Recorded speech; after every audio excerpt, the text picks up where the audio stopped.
Did you know that Millie Bobby Brown, who is just 18, was already taking home $1 million an episode for the fourth series of Netflix's most famous and iconic property, Stranger Things? Well, it's true. But not only that, but it seems that she is now in talks with troubled media monopolist Disney over a potential role in an upcoming Star Wars project, a deal that could earn her up to £12 million. This is everything we know about Stranger Things' Millie Bobby Brown and her secret Disney talks for a Star Wars role. The state of Star Wars.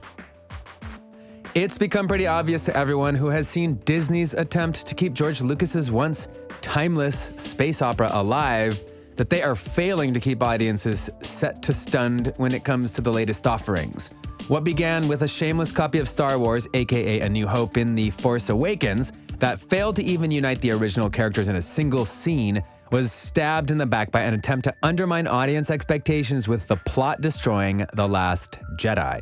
Finally, we got the almost cartoonishly nonsensical The Rise of Skywalker, which attempted to tie up the meandering and contradictory loose ends caused by the plots of the 7th and 8th films by bringing back the original Emperor with no explanation at all. The other two attempts at movies were created with the uneven Rogue One being memorable only for a sarcastic droid and a 2-minute scene at the end featuring Darth Vader brutally rampaging through a starship. After The Last Jedi, Lucasfilm followed up with Solo, a Star Wars story, in which they lazily attempted a backstory for Han Solo with a different actor. Despite ham-fisted attempts to answer questions no one asked about the roguish smuggler, Solo would go on to be the first Star Wars property to actually lose money. No one was happy with Episode 9, so Disney and Lucasfilm, not to mention the recently and somewhat inexplicably extended head of Lucasfilm, Kathleen Kennedy, have done nothing in the area of Star Wars films since the poorly received ending to the, quote, Skywalker saga that ended with no living Skywalkers and their enemy's granddaughter assuming their name.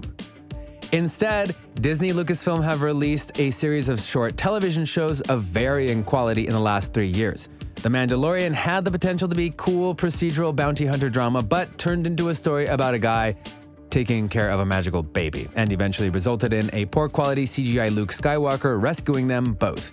A fan would eventually step in and teach them how to make Luke more realistic.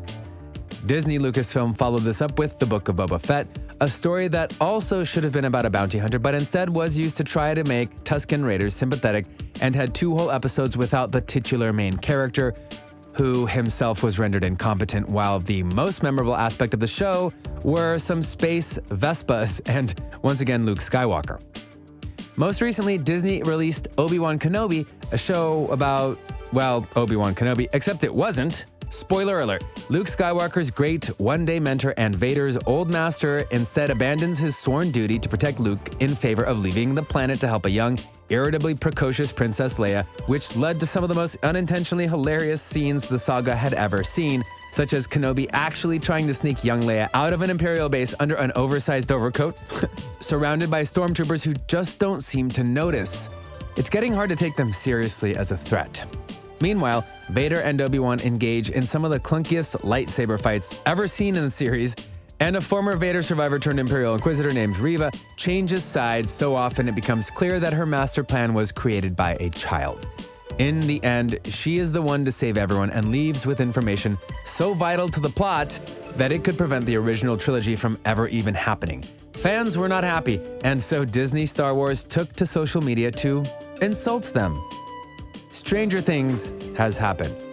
So it seems we've established that Star Wars is in a heck of a mess. No one seems to have or has ever had a plan, and while they were once fixated on removing the original characters permanently in favor of the Disney creations, they have had to backpedal and focus on Lucas's intellectual property more and more in recent years. Further, they've mostly ruined all those characters that Lucas did create. Meanwhile, a plucky little horror sci-fi show called Stranger Things appeared on the Netflix scene a few years back and took the world by storm.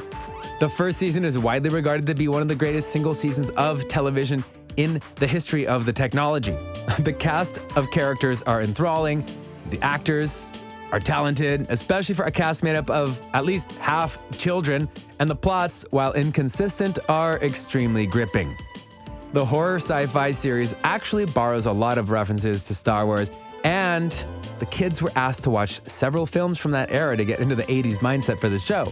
The second and third seasons began to lose the plot a little, but the fourth season has reunited Stranger Things fans successfully, delivering a season of entertainment second only to the first, and featuring arguably more memorable musical scenes, such as Eddie's performance of Metallica's seminal thrash metal hit, Master of Puppets. But the standout star of the entire thing has been Millie Bobby Brown, a young woman who has risen to fame since she was cast to play psychokinetically gifted Eleven in the show.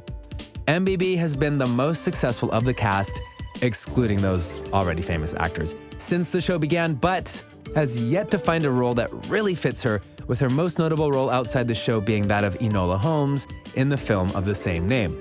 Enola is the sister of Sherlock Holmes, that was crowbarred into the character's lore during the 2000s, but who does not ever appear in any of Arthur Conan Doyle's original works. Enola Holmes was tepidly received, mostly because it was a character that most Holmes fans had never heard of, and partly because of the cynicism emerging in audiences these days whenever a male character is unceremoniously replaced by a female character in his own series.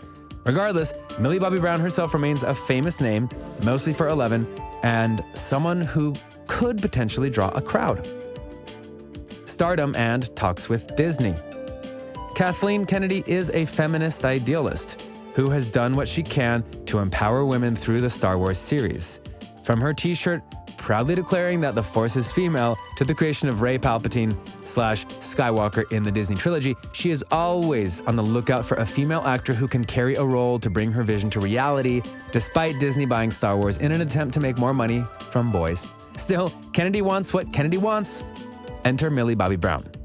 The Mirror recently reported that Millie Bobby Brown's appeal to younger audiences make her an easy decision for Disney to endorse.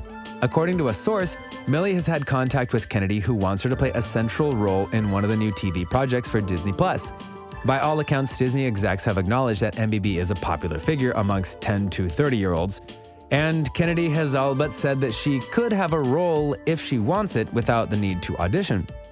MBB herself just turned 18 and has been complaining in interviews about being sexualized since coming of age. She said, any 18-year-old is dealing with navigating being an adult and having relationships and friendships and being liked and trying to fit in. It's all a lot, and you're trying to find yourself while doing that. The only difference is that, obviously, I'm doing it in the public eye, so it can be really overwhelming. She also recently appeared on The Guilty Feminist to have a big discussion about sexism, which she said she noticed while she was working on Enola Holmes. There is a tendency these days for loyal fans of properties to take exception to cynical recasting of male roles with female actors and characters, but in the case of Enola Holmes, derivative though she may be, she is at least her own character and not just a carbon copy of Sherlock. Still, MBB may have her work cut out for her walking into a role of one of the most debated properties in entertainment history in Star Wars. Still, there you have it. It looks like Millie Bobby Brown could be appearing in a Star Wars property soon. Let's hope that it's one that is deserving of her remarkable acting ability and gets audiences back to being passionate about the struggling franchise. What do you think?